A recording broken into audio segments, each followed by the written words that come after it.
Somewhere along the way, you started to believe a lie, that you're not enough, not spiritual enough, not strong enough, not worthy enough. Maybe it came from a parent's harsh words or a church that made you feel more judged than loved. Maybe it came from years of comparison, always feeling like everyone else is more gifted, more put together, more valuable. And now that voice lives in your head. You're falling behind.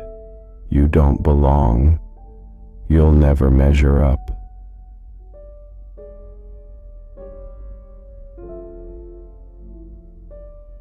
You try to silence it with accomplishments, perfection, hustle. But the voice doesn't stop. It just shifts, raising the bar every time you get close. And you're tired of trying to be enough for a standard you didn't choose. But what if that voice is lying? What if your value was never meant to come from what you do, but from who made you? God never measured your worth by your performance. From the very beginning, before you spoke a word or took a step, He called you good. Not because of what you could offer, but because of who you are, His. The world screams, "Prove yourself." God whispers, "You're already mine." You don't have to chase identity. You don't have to earn belonging. You already have it.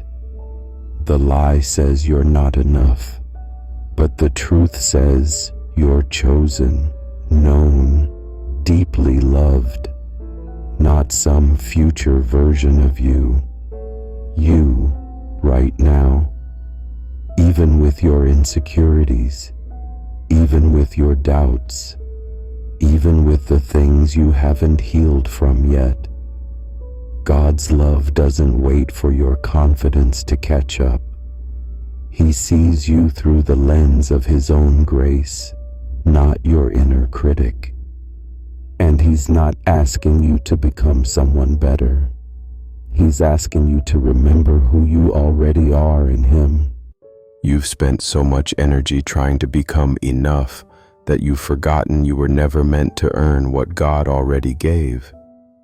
That lie, the one that says you're too broken, too behind, too weak, it's not just wrong, it's destructive. It keeps you stuck in a cycle of striving, always reaching, but never resting. But Jesus didn't say, "Come to me, all who have proven themselves." He said, "Come to me, all who are weary." That includes you, tired, doubting, overthinking, insecure. You don't need to perform to be loved. You just need to show up and receive it. The voice of shame says, "You're not enough." But the voice of God says, "I am enough for you." You were never meant to carry the weight of your own worth. That's what grace is for. And grace doesn't say try harder, it says you're already home. Stay connected to these moments of peace. Subscribe and turn on the bell for more. Think about this. If the enemy can't destroy you, he'll distract you by convincing you to question your value. That's why this lie is so powerful. It doesn't scream, it whispers. It doesn't say, "God doesn't love you." It says, "You're not doing enough to deserve that love." But that's not the voice of your Father. God's voice calls you by name, not by failure. He doesn't label you with your past. He speaks to who you truly are, His child, His image bearer, His beloved. He never asked you to compete, impress, or be perfect. He just asked you to trust. And when you start replacing that lie with truth, something shifts. You begin to breathe differently. You begin to see yourself with clarity, not condemnation. You begin to walk, not with pressure to prove, but with peace. Because being enough was never your job. It was always His declaration over you. You don't have to outrun the voice of not enough. You just have to recognize it's not from God. He doesn't speak in shame. He doesn't motivate through fear. He draws you through love, steady, undeserved, unchanging love. That means when you fall short, His grace doesn't. When you feel behind, He doesn't rush you. When you mess up, He doesn't rewrite your worth. His love isn't fragile, and it's not conditional. You are not on trial with Him. You are not earning a spot in His presence. You already belong. And when the world tries to measure you by success, beauty, productivity, He measures you by the cross. The ultimate proof that you are worth dying for, long before you could prove anything in return. That's how deeply you're loved. That's how fully you're seen. And that's the truth that drowns out every lie. The problem with chasing enough is that it keeps moving. No matter how much you accomplish, there's always a louder voice saying it's still not quite right. But God doesn't change the goalpost. He removes it entirely. He doesn't want your resume. He wants your heart.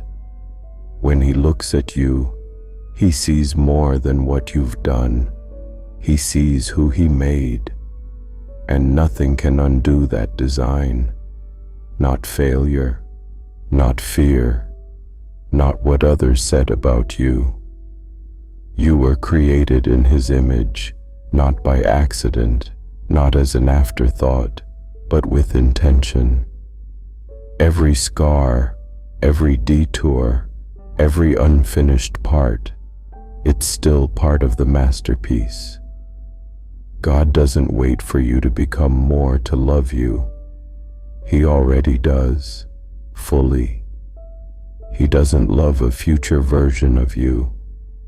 He loves you now, in the middle of the struggle, in the process, in the tension between who you are and who you're becoming. What if your greatest breakthrough isn't becoming more, but finally believing that who you are, as you are, is already held in love? That your identity isn't earned, it's received. That you don't have to hustle for a seat at God's table because your name was already written there. The world might try to define you by what you lack, but God defines you by what He gave, His Son. That's your worth, not your success, not your self-discipline, not how strong your faith feels today. Jesus didn't die for potential. He died for you as you are. And the more you stop chasing value and start living from it, the more freedom you'll taste. Because the pressure to be enough can't survive in the presence of perfect love. And perfect love isn't a feeling, it's a person. And He's not disappointed in you. He delights in you. This lie, that you're not enough, has lost too much of your time, your peace, your joy. But it doesn't get to write your story anymore, because truth has already spoken louder. And here's the truth. You were never meant to be enough on your own. You were meant to be loved, completely, relentlessly, as you are. The pressure to measure up ends where grace begins. And grace says you're not too much or too little. You're not falling behind. You're not forgotten. You are chosen, carried, called, not because of your perfection, but because of His promise. So when the lie comes back, and it will, answer it with this: I'm already loved. I'm already His.